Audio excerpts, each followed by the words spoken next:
The dentist didn't speak at first. He slid the X-ray across the counter as though it carried disease. "Who is she really?" he asked. I stared at him, unsure whether to laugh or break his jaw. He tapped the shadow on the image, something small, sharp, buried in the bone of my daughter's jaw like a seed planted long ago. "It's not dental. It's not human," the word echoed. "Not human." I forced my expression blank. My daughter sat in the waiting room, swinging her legs, smiling, unaware. The dentist leaned in, whispering like he feared the walls. It grew with her, from the inside out. I took the image, folded it once, slipped it into my coat. I didn't respond. But something inside me broke, quietly, the way glass shatters underwater. At home, I watched her sleep.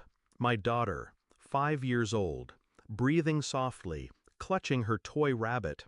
Perfect, beautiful, mine. And yet, this foreign object lived in her, had always lived in her. Questions burned holes in me. Whose child was she? What had my wife done? Memories resurfaced with clarity I'd once buried. The late nights she claimed were work. The trips she took with explanations too neat, too polished. The neighbor who stared too long when he thought I wasn't watching. I wanted to dismiss it, to cling to the fragile lie we'd built. But the X-ray sat on the table, its black and white certainty cutting deeper than suspicion. The horror wasn't the object itself. It was what it represented, a truth she thought she'd buried in flesh and time. Infidelity leaves stains. This one had grown teeth. I began the investigation as I had in my former life, methodical, invisible. DNA testing first. I plucked a strand of my daughter's hair from her pillow, my own from the sink, sealed them in sterile envelopes. Next came my wife. Her phone left unattended during showers, her laptop carelessly unlocked. I collected evidence like an archivist of betrayal. Receipts from hotels in our outside town, calls to numbers unsaved but frequent, a pattern emerging like bruises under pale skin. And then the medical records. She'd gone alone to appointments while pregnant, claimed I was deployed, unavailable. But the names in the files didn't match the doctors she'd told me about. Each step tightened the noose, though I kept my composure. She laughed at dinner, kissed me goodnight, believed she was safe. But silence is a weapon, and I sharpened mine daily. I didn't ask her questions. I didn't reveal suspicion. I waited for the truth to surface like a corpse in shallow water. The DNA results arrived in a plain envelope, as unassuming as a bill. Probability of paternity, 0%. I felt no shock, only confirmation. I sat at the kitchen table, the envelope beside my coffee. My wife entered, cheerful, humming. She stopped when she saw the paper. "What's that?" I slid it toward her. Her hands trembled as she unfolded it. Her eyes scanned the words, then froze. Color drained from her face. She looked up at me, lips parting to form lies that would never leave her throat. I said nothing. Silence did the work. Tears followed, then babbled words. "I was lonely. You were gone. I didn't think." I cut her off with a single look.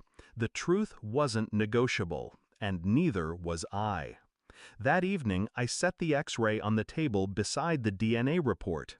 2 artifacts, 2 confessions etched in black and white. "Tell me his name," I said. She shook her head, sobbing. I leaned back, folding my hands. Calm, detached. "I already know." Her eyes widened.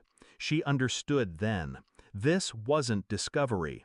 This was execution. "I won't scream," I said. "I won't break things. I won't give you the dignity of chaos. But you will leave this house tonight. And when the courts see this evidence, you will understand what losing everything feels like." She collapsed to the floor, pleading. I walked past her, picked up my daughter from her room, still sleeping, safe in ignorance. My wife's cries followed me down the hall, But they held no weight. I had already buried her. She was gone by morning. The house was quiet again. My daughter woke asking for breakfast, unaware her world had shifted overnight. I smiled, steady. She didn't need to know the rot I'd cut from our lives. Not yet. The object in her jaw would be removed in time. But the deeper object, the betrayal, it was mine to carry. I didn't feel pity. Not for my wife. Not for the man who fathered what I raised. What mattered was choice. She chose deception. He chose intrusion. And I chose survival. In betrayal, there is always a victor and a corpse. She made her choice long ago. Now she could live with the burial. She gave me a daughter built on lies, and I turned those lies into her ruin. Thanks for watching. Don't forget to like, share, and comment. Subscribe now to Cheating Stories Insight World for more amazing stories.